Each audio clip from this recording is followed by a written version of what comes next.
The crisp, sunlit morning air of late June 1999 moved quietly across the rolling, timbered ridges of Oak Ridge County, carrying the scent of wild cedar, damp pine needles, and drying earth over the quiet lowlands of Lavender Ridge. Beneath the vast, pale blue sky of the American Midwest, a 12-acre field of English lavender stretched toward the dark oak timberline, where Thomas Miller, a 62-year-old retired timber craftsman who had spent the last decade restoring his ancestral land, stood quietly near the edge of his cultivation rows. His hands, weathered by decades of shaping hardwood timbers and turned soil, rested lightly on the sun-bleached cedar fence post as his steady gray eyes scanned the emerging purple flower spikes. A faded canvas hat shaded his brow, and a thin line of dried mud still clung to the cuffs of his work trousers from the previous evening's inspection of the lower rows. His farm was becoming celebrated throughout the valley for producing exceptionally potent, fragrant lavender oil and dried botanical bundles, highly prized by traditional apothecaries, artisan soap makers, and community herb markets across 3 neighboring counties. Every July, small trucks from as far as the county seat arrived at his gate, their drivers stepping out to fill wicker crates with bundled stems still damp with dew, and every one of them left remarking on the particular clarity of the scent, a sharpness that seemed to carry both camphor and honey in equal measure. Thomas had not always been a grower of flowers. For 31 years, he had worked as a timber craftsman, felling and shaping hardwood beams for barns and covered bridges across 3 counties, his hands learning the grain of oak and hickory long before they ever learned the softness of a lavender stem. When his father passed and left him the worn, half-neglected homestead at the edge of the ridge, Thomas had walked the overgrown fields for an entire winter before deciding what to do with them, sitting for long hours on the porch steps with a cup of black coffee, cooling untouched beside him, watching the wind move through the dead grass. It was an old woman from the county historical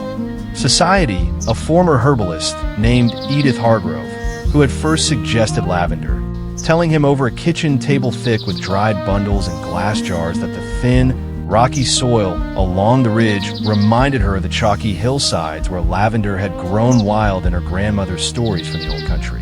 Thomas had taken her words seriously, the way he took the word of anyone who had spent a lifetime watching land behave.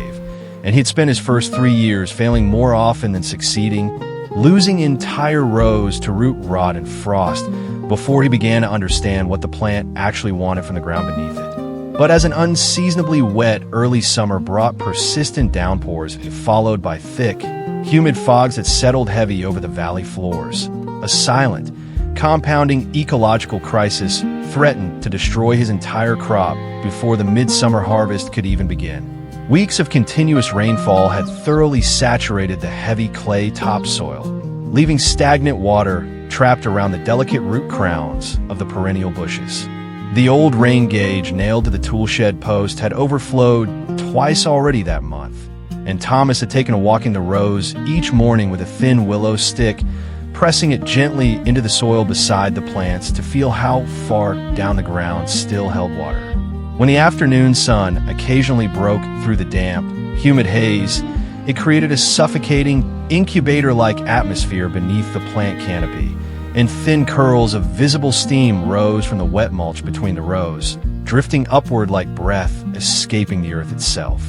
This exact combination of prolonged moisture and soil heat created ideal conditions for Phytophthora root rot, a devastating soil-borne fungal pathogen that invaded the fibrous root systems, turning healthy taproots into soft, black, waterlogged mush and causing whole branches to wilt and die rapidly. Thomas had already pulled 3 collapsed bushes from the eastern row that week, their lower stems blackened and slick, and he had laid them out on a burlap sheet near the barn to examine the damage more closely, turning the roots over in his palm and pressing his thumb into the mush to gauge how deep the rot had traveled. Worse still, as warm temperatures persisted, the high humidity triggered a massive outbreak of spittle bugs and sap-sucking insects. These pests swarmed the field, covering the tender flowering stems in frothy, white foam while piercing the plant tissue to drain vital sap, weakening the bushes and threatening to disfigure every emerging blossom. Thomas had noticed the foam clusters first along the fence line, small white patches that looked almost like scattered cotton. And within 4 days, they had spread halfway across the field, clinging to stem after stem until entire sections of lavender looked as though they had been dusted with soap suds. That same week, Thomas's closest neighbor, a heavy-set dairy farmer named Walter Pruitt, who had known Thomas since boyhood, drove over in his battered pickup to see the damage for himself. Standing at the fence with his cap pushed back and letting out a low whistle at the sight of the blackened stems laid out on the burlap sheet. Walter had lost 2 acres of his own sweet corn to a wet weather blight the previous summer and spoke of it plainly, without exaggeration, the way farmers speak of weather and loss as simply another season to be endured. He offered no easy comfort, only the observation that his own grandfather used to say, wet years separated the farmers who understood their ground from the farmers who merely rented it. And then he climbed back into his truck and left Thomas alone with the field and the thought. Early one morning, before the heavy dew had evaporated from the grass, Thomas's 22-year-old nephew, Ryan, who had recently completed his first 2 years of commercial agronomy at the State University, walked down the gravel driveway, carrying large rolls of heavy synthetic black plastic sheeting and high-pressure jugs of broad-spectrum chemical fungicides and systemic insecticides. The truck bed behind him still rattled with the leftover rolls, and the acrid, chemical smell of the fungicide jugs cut sharply through the damp morning air, out of place among the cedar and clover scent of the farm. Ryan had grown up 2 counties away in a small suburb, outside the state capital, visiting the farm only during summer breaks as a boy, and it was only in the last 2 years, after enrolling in the agronomy program, that he had begun spending entire seasons on the land, eager to prove that what he was learning in the lecture halls could be put to practical use on his own family's ground. He loved his uncle, and he loved the farm, but he had grown impatient with what he privately considered old habits kept out of sentiment rather than sound reasoning. And he had spent the drive over-rehearsing exactly how he would explain the science of soil solarization and systemic fungicide absorption in terms simple enough for a man who had spent his life among timber rather than laboratories. Ryan had returned to the family land full of modern confidence, convinced that commercial chemical inputs and synthetic weed barriers were the only viable way to manage large-scale specialty crops. He dropped the plastic rolls near the field fence with a heavy thud and gestured urgently toward the wilting lavender rows, insisting that without immediate chemical intervention and non-porous plastic weed barriers, the fungal root rot would wipe out the entire 12 acres within a fortnight. He unrolled a section of the black plastic across his forearm to demonstrate its thickness, tapping his knuckle against one of the fungicide jugs and reciting figures from a printed extension bulletin he had folded into his shirt pocket. Ryan argued that traditional soil management could never overcome the heavy clay saturation of Midwest river valleys, maintaining that modern agriculture relied on synthetic barriers to isolate crops from soil-borne pathogens. And he reminded his uncle, not unkindly, but firmly, that 2 of the larger commercial growers near the county line had already ordered the same plastic sheeting for their own troubled fields that same week. He spoke quickly, the way young men speak when they mistake urgency for certainty, listing percentages of yield loss from a study he had read the previous semester, and pointing out that even the extension office in the county seat had begun recommending broad-spectrum treatment for exactly this combination of humidity and standing water. He half expected his uncle to nod along gratefully, relieved that someone had finally brought a modern solution to an old-fashioned farm, and he was visibly frustrated when Thomas only rubbed the back of his neck and looked out toward the tree line instead of reaching for the jugs. Thomas listened patiently to his nephew's urgent pitch, his expression calm and unhurried as he looked past the chemical containers toward the rich, living earth beneath their boots. He crouched low near the fence line, brushing aside a curtain of wild elderberry leaves, where he watched a line of ground beetles moving steadily through the leaf litter, their dark shells catching the early light. Wild honeybees moved lazily along the clover growing thick at the base of the fence posts, and somewhere beneath the tangle of grass a garter snake slid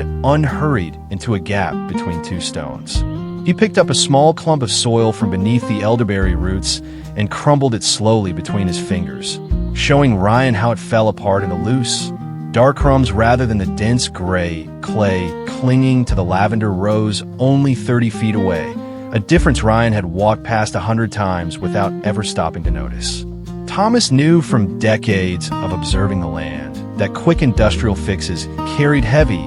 hidden ecological costs that could ruin the soil for years to come. He understood that sealing the damp soil under non-porous synthetic plastic would trap intense solar heat during hot summer days, effectively cooking the shallow feeder roots of the lavender bushes and creating a suffocating, oxygen-deprived environment that would actually accelerate fungal root rot rather than stop it. He recalled, without needing to explain it aloud to his nephew, an afternoon many years earlier when a neighboring orchard had laid similar sheeting beneath young apple trees during a wet season, only to dig up blackened, lifeless roots by August, the soil beneath the plastic gone sour and airless. And how the orchard owner had spent 2 full seasons afterward simply trying to coax earthworms back into ground that plastic sheeting had left lifeless and compacted. Furthermore, applying broad-spectrum synthetic fungicides would annihilate the beneficial mycorrhizal soil fungi that help the plants absorb vital minerals, while broad-spectrum insecticides would slaughter every native pollinator and predatory insect in the valley, silencing the low hum that had always hung over his fields in summer. The persistent chemical residues would leach into the plant tissues, permanently ruining the pure, delicate essential oils that gave his lavender its renowned therapeutic quality, the very quality that had built his reputation bundle by bundle over 10 patient years, one careful harvest at a time, long before any truck driver ever thought to make the trip out from the county seat to buy from him directly. Refusing the chemical jugs and synthetic plastic rolls, Thomas firmly sent the salesman away, thanking Ryan for his concern, but asking him instead to walk the fence line with him before doing anything further to the field. Ryan followed reluctantly, his boots sinking slightly into the softened ground, watching his uncle kneel every few paces to inspect the soil, the grass, the insects moving through it, without any of the urgency Ryan believed the situation demanded. At one point, Thomas stopped altogether and crouched beside a rotting fence post half swallowed by wild grass, running his thumb along a seam of white mineral residue left by decades of rain, washing lime dust down from the old stone footing beneath it. And he said nothing at all, simply letting Ryan notice for himself how the grass grew thinner and the soil paler in that one narrow strip compared to the ground only a few feet away. Thomas turned to a time-tested ecological practice rooted in traditional stonecraft, Midwest prairie drainage principles, and native plant biology. Years earlier, while working timber along rocky river bluffs, Thomas had observed how wild lavender and native prairie herbs thrived in lean, gravelly soils where water moved freely and air circulated constantly around the root crowns. He remembered crouching beside a stand of wild bee balm, growing directly out of a crack in limestone shelf rock, its roots somehow thriving in conditions that seemed to offer almost nothing. And he had carried that image with him for 30 years, waiting for the right piece of ground to test it properly. He remembered, too, the old timber framing masons he had worked beside as a young man, who always set their foundation stones on a bed of loose gravel rather than directly against bare earth, explaining that water needed somewhere to go besides straight up into the wood, a principle he had never once applied to growing things until the lavender began dying in the wet clay beneath his boots. Taking his trusty tractor and a heavy flatbed trailer, Thomas hauled tons of coarse river sand, crushed limestone gravel, and aged pine bar compost to the perimeter of the field. The trailer groaned under each new load as he backed it carefully along the access lane, the tractor engine idling low while he shoveled the material into wheelbarrows and pushed them row by row toward the waiting beds. He meticulously constructed elevated, high-mounded planting beds shaped like rounded turtlebacks along every single cultivation row, tamping the sand and gravel mixture firm with the flat of his shovel, then smoothing the crown of each mound with slow, even strokes until the rows resembled a series of long, gentle hills running the length of the field. This raised mound structure allowed heavy summer downpours to drain rapidly away from the delicate plant crowns, preventing water from pooling around the upper roots even during severe storms. And within a single afternoon rainstorm that followed, Thomas walked the new rows and found the mounded crowns already dry to the touch, while the low ground between them still glistened with standing water.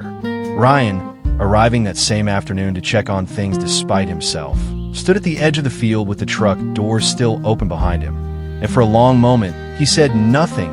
watching a thin trail of water bead off the crown of one mound and disappear into the gravel below, rather than pooling where the old flat rows would have let it sit for days. Mixing crushed limestone gravel directly into the soil raised the pH to a slightly alkaline level between 6.5 and 7.5, creating a chemical environment that naturally suppressed the germination of Phytophthora fungal spores, a fact Thomas had learned decades earlier from an old county extension pamphlet he still kept folded inside a tin box in his workshop, its edges soft and yellowed from handling. The same tin box that had once belonged to his father, holding seed receipts and clippings from county fair bulletins going back to the years just after the war. Thomas had read that particular pamphlet on soil pH and fungal suppression so many times over the decades that certain phrases had worn thin along the fold lines, and he could recite whole passages of it from memory even now,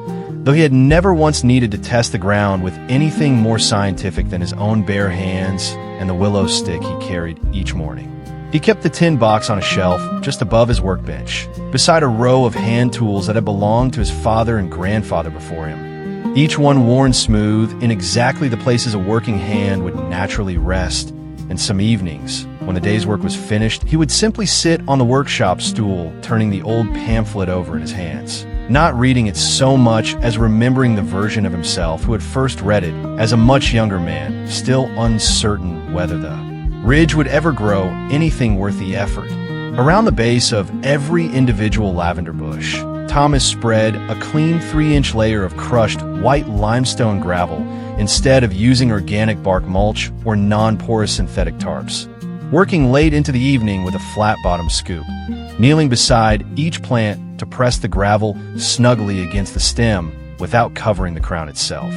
This reflective white stone layer served 3 crucial ecological functions simultaneously. It reflected bright sunlight upward into the dense inner canopy, rapidly drying morning dew off the foliage before fungal spores could germinate, while suppressing competitive weed growth and keeping the lower stems completely dry and well ventilated. Ryan watched this work skeptically at first, standing at the edge of the field with his arms crossed, certain that the pale stone would do little against a fungus already established in the soil. Though as the days passed, he found himself returning each morning simply to see how the rows looked, the white gravel catching the early light like a long ribbon unrolled across the land. He began, without quite admitting it to himself, timing his morning drive past the field a little slower each day, and one morning he stopped the truck entirely, stepped out into the wet grass, and knelt to press his own palm flat against the gravel to feel how quickly it had already dried compared to the bare clay beyond the fence line. To address the spittlebug and insect outbreak on the flowering spikes without applying a single drop of toxic chemical pesticide, Thomas relied on the wide,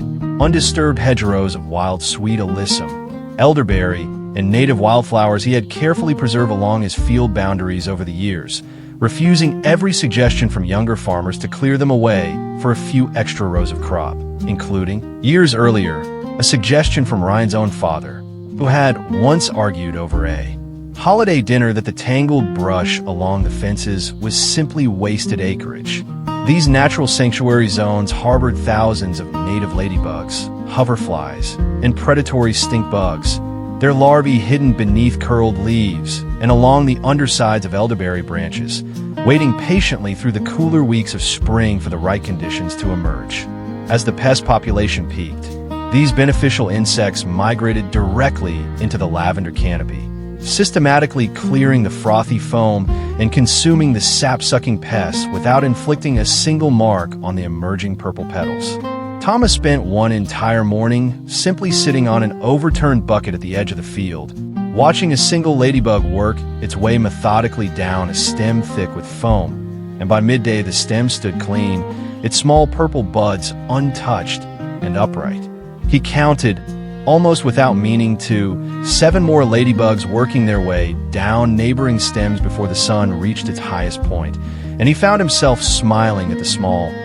quiet violence of it, nature settling its own. Accounts without a single chemical drum needing to be opened. He thought, sitting there on the overturned bucket with the sun warm against the back of his neck,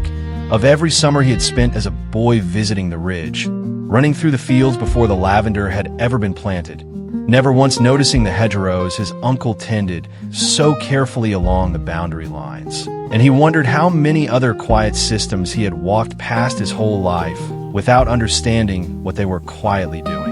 A single hoverfly landed briefly on the back of his hand, its wings a blur of pale light, before lifting off again toward the hedgerow. And Thomas, walking past at that moment with an empty wheelbarrow, said only that the fence line had been doing this work long before either of them had thought to watch it closely enough to notice. Within 3 weeks of intensive natural management, the biological equilibrium of the farm completely transformed.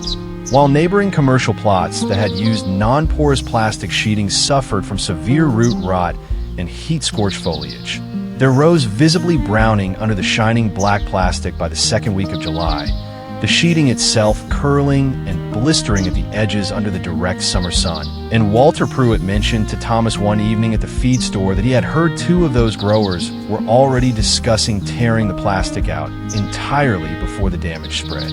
Further, Thomas's field burst into a breathtaking sea of vibrant, fragrant purple blossoms. Heavy flower spikes held millions of deep violet petals high above pristine white gravel, filling the entire valley air with a rich, calming perfume that attracted wild honeybees, organic buyers, and visitors for miles around, some driving in simply after hearing about the fragrance from a neighbor at the feed store. Edith Hargrove herself made the drive out one Saturday morning, leaning heavily on her cane as she walked the gravel path between the rows, and she told Thomas, with tears gathering unashamedly at the corners of her eyes, that the field reminded her more than anything of her grandmother's description of the old hillsides, stone and flower growing together as though they had never been meant to be separated. She lingered near one of the raised beds long after the other visitors had moved on toward the drying shed, running her fingers lightly over the crushed white gravel and murmuring, more to herself than to Thomas, that her grandmother had always said the old country's best fields were the ones too poor and too stony for anyone greedy to want them, which was precisely why the lavender had been left alone there to thrive for centuries. Thomas walked beside her slowly, matching his pace to the careful tap of her cane against the gravel path, and told her that he had thought of her often over the past 3 weeks, especially on the mornings when the fog sat heaviest over the valley and the whole crop seemed only days from collapse. Edith laughed softly at that, saying that faith in old knowledge rarely announced itself with certainty. It simply asked a person to keep walking the field one more morning before giving up, and Thomas admitted that there had been at least 2 mornings in the past month when he had come very close to doing exactly that, standing at the edge of the field before dawn with the fungicide jug still sitting unopened by the fence, wondering whether patience alone would truly be enough to outlast a problem that seemed to worsen a little more with every passing week of rain. Ryan returned to the field on a quiet Sunday afternoon, no longer carrying plastic sheeting or chemical jugs, but instead a small notebook he had begun keeping since the day the mounded rows were finished, filled with measurements of soil moisture, notes on which insects he had spotted along the hedgerow, and questions he intended to ask his uncle before the next planting season. On one of the pages, in handwriting still cramped and uncertain compared to his uncle's steady hand, he had written a single line to himself weeks earlier, underlined twice. The ground already knows the answer. You only have to slow down enough to ask it properly. Beneath that line, he had begun a second list, still unfinished, of every practice his uncle used that he intended to understand fully before he ever again reached for a chemical solution out of impatience, starting with the raised beds, then the limestone gravel, then the hedgerows, each one followed by a question mark rather than a conclusion, as though Ryan had finally understood that farming, like the soil itself, was something to be studied one careful season at a time, rather than solved once and left alone. He knelt beside one of the raised beds, running his fingers through the white gravel the way he had once seen his uncle do, and for the first time he noticed how cool and dry the soil felt just beneath the surface, even after the previous night's rain. He asked his uncle,